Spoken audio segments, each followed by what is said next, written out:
got involved in the crypto scene, and you learn from your hard lessons. But I became Bitcoin only in 2020 and started accepting payments in 2022. I think for myself and for a lot of business owners, 2020 was a turning point. COVID came along, lockdowns happened. You had a lot of time to think. I had about 3.5 months where I was closed. So I started to think, well, we're closed, the whole world's pretty much in lockdown. Where's all this money come from? They're printing trillions of dollars. Where is it coming from? So I kind of went down a rabbit hole in finance and money, and then it really opened my eyes to the whole world of how things actually work. And I think that's one of the things as a business owner, it's actually had that personal journey, learning about what money is and understanding that. Because I went for 13 years running my business, literally not knowing anything about money. I had my head down, I was working hard, but I just didn't know what I was doing. I was trying to save money. It's the same thing you're told from school. Well, you're not taught anything in school regarding finance, but you're told to save. That's the general consensus, but it doesn't work. In this environment, it simply doesn't work. So I wanted to spend more time in the Bitcoin space, and in doing that, I started a podcast recently.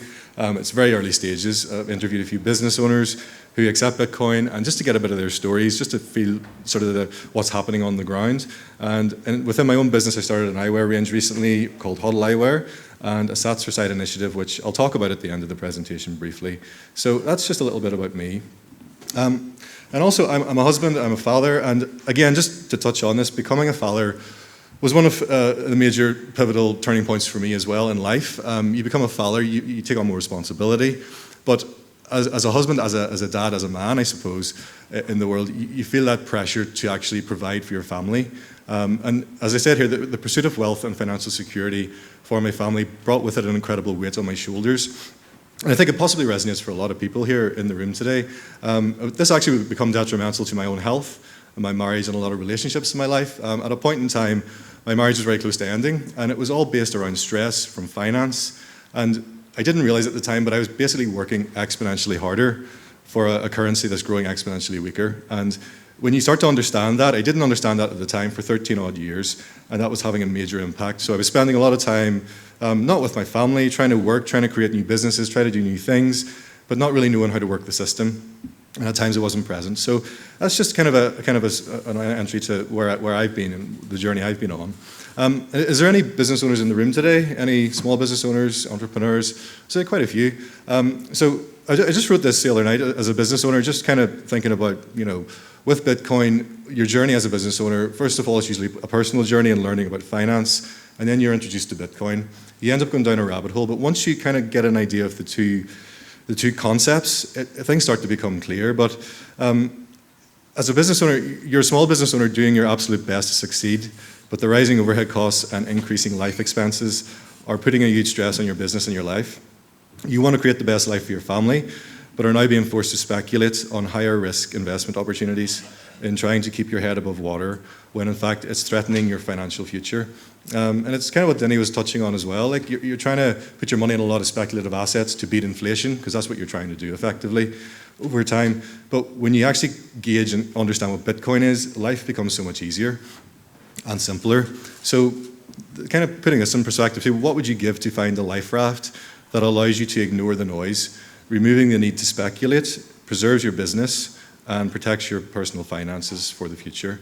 So that's kind of a really interesting concept to have in your life and your business. And basically that's what we have with Bitcoin. And I think this image, kind of portrays what I'm feeling as a business owner, as an individual. You are that person in that lifeboat, in that Bitcoin life raft, and that's the fiat financial system sinking behind us. So Bitcoin itself, so you get an idea with what money is on this personal journey, understanding money. And then Bitcoin, you come to realize it is a solution. And effectively, Bitcoin, for me, and what I think of Bitcoin, it's open, honest, neutral money.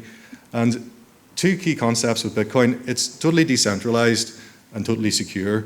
And this was something I was glossing over when I was learning about Bitcoin, but these are the two most important things about Bitcoin, I feel, because the current financial system, it's a centralized system. It's controlled by a small group of people, central banks, government organizations, things like that. And that system requires inflation to survive. It's basically all built on debt. It's basically a debt-based Ponzi scheme. If inflation doesn't occur in that system, it will collapse. And all these people that are holding their wealth in that system will effectively lose that wealth. So when you have Bitcoin as an alternative solution, it's a fixed and finite supply, so they can't inflate it. Nobody can control it. There's no trust required in the system. And it's backed by energy. It's backed by maths, the laws of physics. It's effectively backed by nature. And I think that's essential for money. You know, if you think of gold as well, it's a natural element from the soil, from the ground.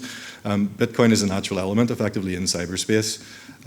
So it allows free markets to function. And I think that's another misconception we have at the moment. We think we operate in free markets, but the actual centralized financial system doesn't allow free markets. The markets are distorted.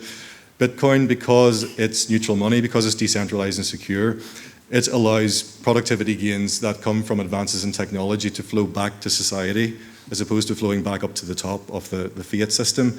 And this effectively brings deflation. So everything should be getting cheaper for everybody, as opposed to things getting more expensive. And this is a concept I learned from a man called Jeff Booth, who wrote the book called The Price of Tomorrow. And it's a very, very good book to read. And he's got an article called, I can't remember the name of the article. I think it's Finding Signal in a Noisy World. I would highly recommend anybody to read that article about 10 times before you actually get a grasp of it, but it's very important. So then if you start pricing your world in Bitcoin, well, you know, look at the average house price. Real estate is one of the key investment vehicles for anybody on the globe. For anybody who's wealthy, they all own property, they all invest in real estate. But if you look at 2016, the price of an average house cost around 70 Bitcoin. If you look at today, 2024, that same house will cost you around about 4 Bitcoin. Now that's a massive shift. And if you project that out in the future, you're talking half a Bitcoin, projected out probably 0.1 Bitcoin at some time, not in the too distant future. So it's important, if you start pricing your world in Bitcoin, everything gets cheaper in your world. So it's a kind of an important concept to kind of think about.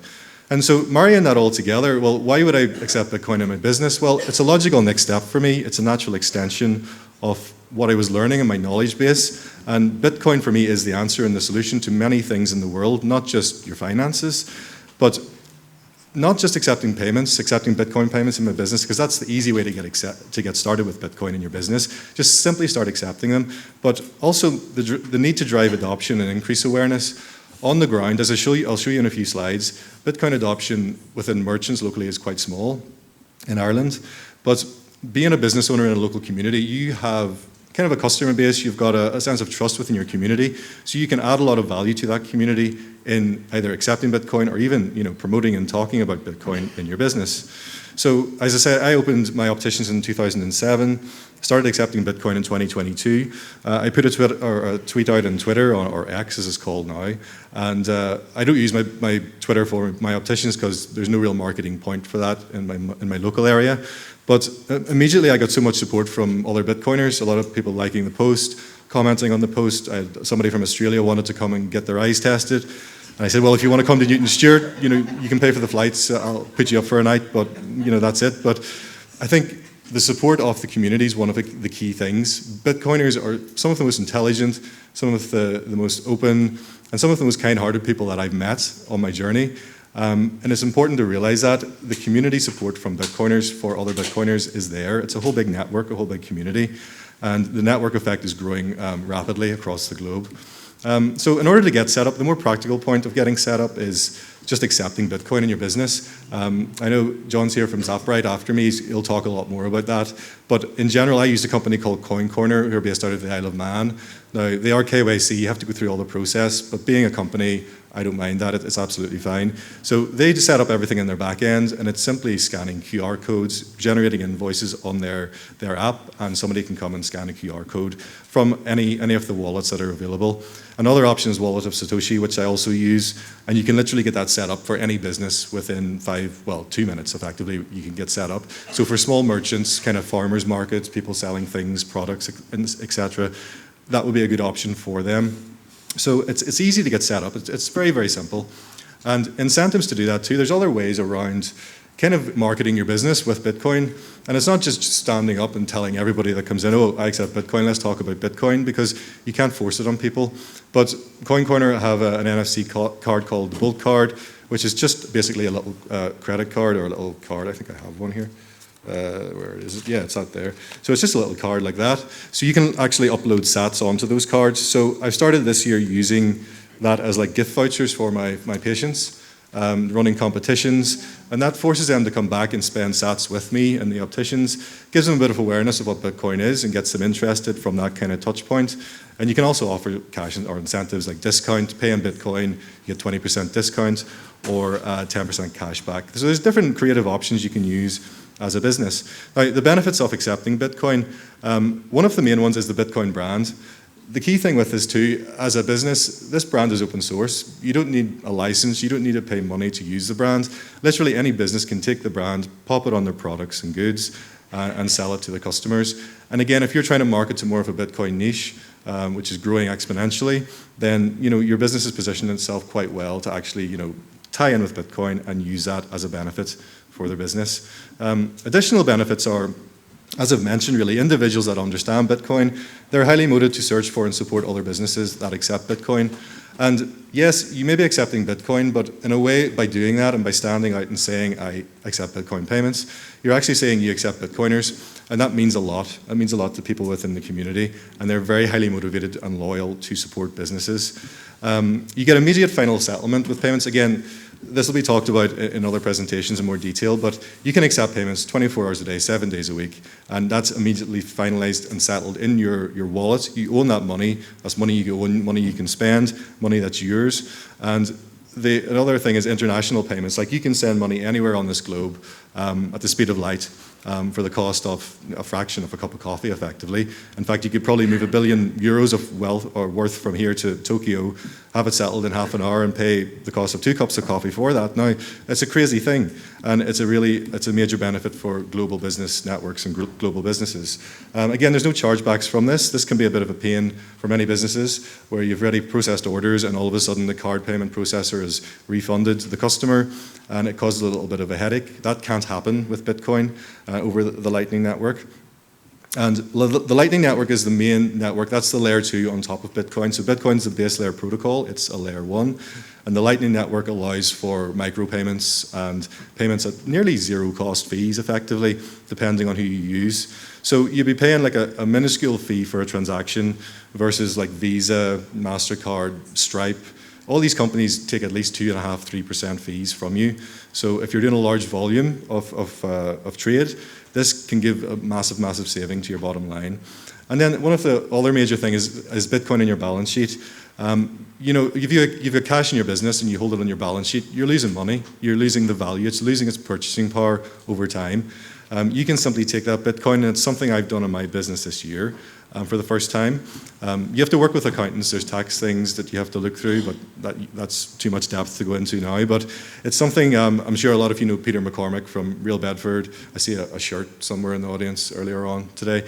But he got an investment with the Winklevoss twins, or the Winklevi, whatever you want to call them, of 3.6 million. I had to correct BBC Look East because they said cryptocurrency, so I obviously told them Bitcoin, not crypto. But they said the statement they issued is quite insightful when they actually announced this. It says, through Bitcoin or Bitcoin investments, Real Bedford, or insert your business name here, Real Bedford's balance sheet will be fortified with the hardest money in the observable universe, which is a big claim, big statement. It basically means it will serve as a blueprint for how small businesses and underdogs everywhere can create a bedrock for financial stability and supercharge their mission. So as governments around the world continue to inflate their currencies, businesses powered by Bitcoin will only grow stronger. And that kind of clarifies it well. That's what Bitcoin on your balance sheet does for your business, which is really important to know and be aware of. Now, you have to touch on a few drawbacks here too. Now, the individual's perception, as we know, if you ever try talking to your friends or family about Bitcoin, there's a lot of times they will roll their eyes, they'll just walk away from you, they don't want to engage with you, they think you're absolutely crazy. I've had that constantly in my experience in my family, with my friends, but it's the individual's perception of Bitcoin. It's where they get their information from. Unfortunately, a lot of people get their information from mainstream media, which, as we know, is generally totally false, and especially around Bitcoin. So that can be maybe a bit of an issue with your business if you're standing up and shouting about Bitcoin in your business. For me as an optician, I can't really do that. You potentially have to be a little bit more subtle and just having a few signs up here and there, just have a few touch points. So that's something to be aware of as a business. And also expect very few local payments at present, because I've been in touch with a few business owners from this map in just this week over looking at the BTC map, which identifies merchants in Ireland and across the globe who accept Bitcoin. But there are only 25 businesses currently on that map registered that are accepting Bitcoin, both on chain and on Lightning. So that's a tiny amount compared to the kind of scale of Ireland. And I got a few comments back. I asked the question, like, what was your motivation to accept Bitcoin, and what kind of feedback have you had? And effectively, traction's slow. It's not just a couple of comments. It's not a common form of payment in our industry at present. Bitcoin is not used by the customers at the moment. Accepting Bitcoin has gained us more attention. However, we have only had a handful of payments. So from a payments point of view, it's actually quite slow in the uptake, but that's understandable. It takes time. If you look at the adoption curve of any money, any new monetary good coming into existence, it'll go through different phases in its lifespan. It starts off as a collectible, transfers to a store of value, which is the phase that we're at the moment, and then it becomes a medium of exchange, and then ultimately a unit of account, which is the de facto currency on the global scale. And just by businesses accepting Bitcoin, we're sort of speeding up that medium of exchange concept. So it's kind of increasing the time scale to bring that down from the general organic growth. But it is early. It's very, very early at the moment, and these things do take time. But I do feel in time, people and businesses will be using Bitcoin payment rails without even realizing. Bitcoin itself is a base layer protocol for money. Protocols don't come along very long. If you look at the internet, HTTP protocol, email, the SMTP protocol, these are all protocols that allow email and internet to operate. Not many people know how it works, but everybody uses them. And I think the same thing will happen with Bitcoin. So all these businesses and brands, that are using Bitcoin currently, that are on the map within Ireland, we're still very early, but we've taken that initiative to actually step forward, learn about finance, learn about Bitcoin, marry the two concepts together, and the world becomes a whole new place for you. And it's more than just payments. Bitcoin's more than that. It is a community. It's proof of work. The actual protocol, the way the network works, requires proof of work. But as an individual and a business owner, you're required to put in the work to understand it. You create more customer awareness. You connect with other business owners. I wouldn't have been reaching out to these businesses this week if it wasn't for Bitcoin. I've made new connections. And you could create new opportunities out of that from a business point of view as well. And we all create value as businesses, and that is what Bitcoin instills. You attract your ideal customers, and Bitcoin for me, they are my ideal customers moving forward with a change in this financial system from what's currently a broken fiat system into a neutralized money system that's for everybody, that brings inclusion for everybody. You need to provide value if you want to stay in business. Business owners effectively want to educate who understand Bitcoin and who want to tell people about it, and you create a lot of impact. And then just finishing off, it's one of the things that Bitcoin's done for me in my business. In order to create impact, I've started a new eyewear range called Huddle Eyewear. It's very early stages, but we're getting it online. Ideally, I'm going to be targeting that to the Bitcoin community as well. But I also started up an initiative called Sats for Sight. And it's shocking to see that there's 2 billion people globally who can't get access to eye care services. And I think there's 1.3 billion who simply need a pair of prescription glasses in order to completely transform their lives. So I've set it up like a kind of a trust fund or a growth fund for Bitcoin. So any sales I make, I'm going to give a percentage into the actual Sats for Sight initiative, and hopefully partner with other Bitcoin charities that work within the Global South. There's Motive in Peru that I've been in contact with, who set up circular economies for the poorest societies that I've seen, and the people that are in need. So Bitcoin makes you want to help, wants you to make the world a better place, and Bitcoin by itself will do that, but as businesses we have the opportunity to do that also. And I'll just quickly mention, I started my podcast recently. I've only interviewed a couple of business owners, but if anybody wants to check that out, feel free. It's at satsforthat.com. It's hard to say actually, but that's it for me for now. Hope time's okay. If there's any questions, feel free. Hello. If anybody wants to ask a few questions, we've got about 10 minutes for questions. Do you want to put up your hand there? Anybody wants to ask any questions to Alan? Yeah, over here. Hang on a sec. I just want to know where you're based. Oh, where I'm based? Where are you? I'm based in Newton Stewart, which is between Omagh and Strabane in the north, and up towards Derry direction. So it's a bit of a trek from Dublin. There's another question there in the middle, yeah. Do you want to just stand up? Just... Hi. Is there a list or a directory of businesses that use Bitcoin? Yeah, well, it's btcmap.org. So it's btcmap.org. If you go to that, that has it brings you up the map. You can see all the different locations of these businesses across the globe. It's actually, when you look, there's different circular economies like Lugano in Switzerland. Obviously El Salvador, like it's got a massive Bitcoin legal tender law, but there's lots of circular kind of towns, cities, setting up communities, which is good to see. And it's something I'd really like to do in Ireland. In my local area especially, I've been talking to traders about Bitcoin, and a lot of them have been interested, but it's breaking that barrier. It's trying to find people where they're at and breaking that out. But check, btcmap.org. Yeah, another question here. Just in relation to your uptake on using sats and Bitcoin, well, you said it was slow for the uptake. What about the interest in it? Has the interest been good, or has that been slow as well? The interest, funny, it's only been in the last 6 months where I've actually started speaking out about Bitcoin. I think that slide I said about the drawbacks, it's like customers' perception. I was always scared of talking about it locally. So I set up a little presentation for local traders, and they were quite interested. And I've had endless conversations now with customers because I've got signs up. Simply putting a sign up saying, I've got one saying Bitcoin preferred here, and that kind of gets them a little bit intrigued. It's like, well, why do you prefer Bitcoin? And then you just start talking. It takes a lot longer to test people's eyes, however, and from a business point of view, maybe it's not the best thing, but it's good. You know, if you want to grow in adoption and increase growth, it's important to talk to people about it. Yeah. Anybody else there for any questions? Just put up your hands. There's a mic on the other side there. Anybody else? Don't be shy. Come on. Here you go. What about tax? Tax, yeah, it depends. Again, if you would need to get, I suppose, I'm not the best person to advise on that effectively. We have somebody talking about that today as well. Yeah, well, that's true. There's a talk, but you can spend and replace Bitcoin. Coin Corner is quite good in that. If somebody pays you in Bitcoin, that can be immediately transferred into fiat, into euros or sterling or whatever, and then that transfers straight into your bank account. So that, I don't think that causes a taxable event as such. Yes, if you're accepting Bitcoin and you go and that appreciates in price, then you spend it, or you buy a product with it, then you've got a taxable event that way.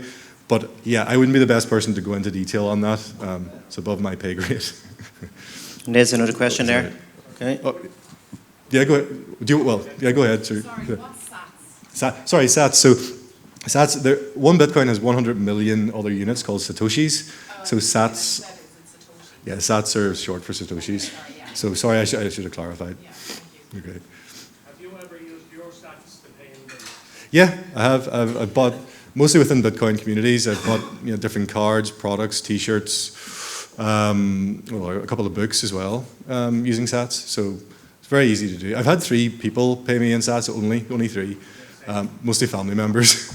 So I said, you got to come and pay me with sats. So yeah, or satoshis. I think people are just reluctant to spend it because it goes up in value over time. Yeah, Most people still look at it as an investment. yeah. I think the medium of exchange, unit of account, once that gets to that stage, once laws are passed and everything's kind of more open, then that's when, yeah, it's when the unit of account comes. I think that's the key. Yeah. Hi there. My question is, how did your accountant take it when you said you were going to accept Bitcoin? Did you have to change accountant, or did they have to do a big learning curve? No, they had to go down a rabbit hole. It was my receptionist's daughter was an accountant's assistant, and I was talking to her about it. So she mentioned, and he was actually interested in Bitcoin anyway. But I just had a long conversation with him, and it's not that difficult to do. It's putting it on your balance sheet. Sounds like, well, how do you do that? It's just holding Bitcoin, and holding Bitcoin in a cold storage wallet, ideally a multi-sig wallet, and that's effectively it. But yeah, knowledge is key. Accountants need to know what they're doing, obviously. So ideally, a Bitcoin savvy accountant's probably a good idea. Don't worry. We have them in Ireland already, so. Hi, with regards to your charitable initiative, do you know any UK charities that are benefiting from Bitcoin at the moment or engaging with it? I do, and I might not know. I think they're called Clearwater or Cleanwater. I can't remember the name. I was at a conference 2 years ago in Edinburgh. It was the UK Bitcoin conference, and I think a charity water they're called potentially. So I think her name's Hannah Bellamy, is not the CEO, one of the people in charge there. So they set up a Bitcoin growth fund.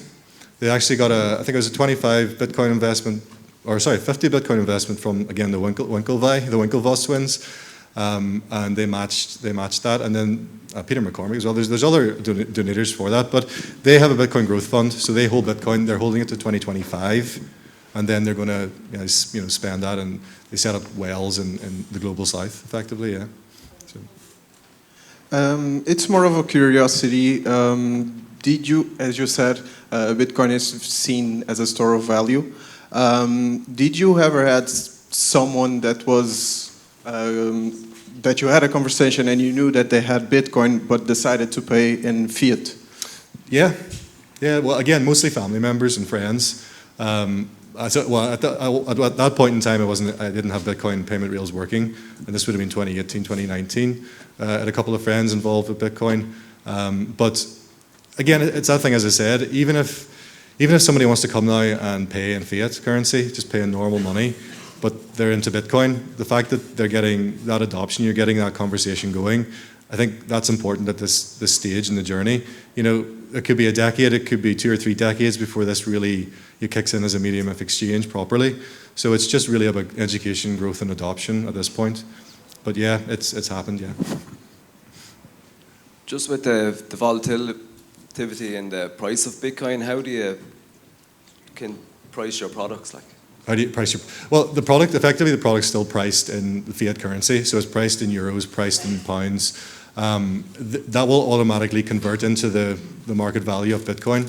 So at the point of transaction, it'll be entered in with Coin Corner, it'll be entered in as the sterling or the euro value, and then it'll convert into sats, so it'll just keep a track of it. So everybody's still measuring the price in fiat terms. Like if you ask somebody about Bitcoin, they'll say, well, Bitcoin's $70,000, but one Bitcoin's one Bitcoin. Once the world starts pricing everything in Bitcoin, things become a bit more interesting. Sorry, just with regards to trying to get fiat currency into the likes of crypto or whatever, the challenges we would face is with the bank stopping us. What sort of solutions do you come across? I've had personal issues with my personal bank accounts. Business bank accounts, I haven't. Obviously slightly different. I'm from up in the north. My business bank Santander. I send fiat into Coin Corner, the exchange, all the time without an issue. I also use Kraken as well. There's different exchanges. I've never had an issue. Funny, I know they put limits. I think it's €3,000 or £3,000 limits on personal, but again, I haven't had any issues for some reason.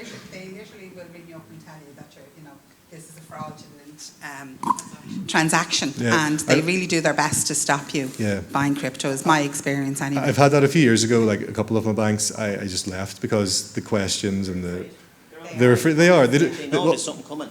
Even though they're going to do their own central bank digital currency, they actually, it's amazing, and we're very clear on what the banks are doing versus cryptocurrency. It threatens their existence, so they're going to put a barrier up in some way, shape or form, but it can't be stopped. Bitcoin simply can't be stopped now. It's gone too long, and they just can't, so not worried. Thanks very much. Good day, Alan. Nice to meet you, yeah? So my question... Didn't see you. I appreciate your speech and would like to ask you a question about, like everybody was asking about tax and things, but what do you think like MiCA regulations would like make it more simplified, What I mean, like, so when, it's upcoming thing what I'm asking, yeah? Thank you. Sorry, when will regulations be more kind of simplified? Is that what you're... MiCA regulations about like next year, what would you say about it, like? What regulations was that, sorry?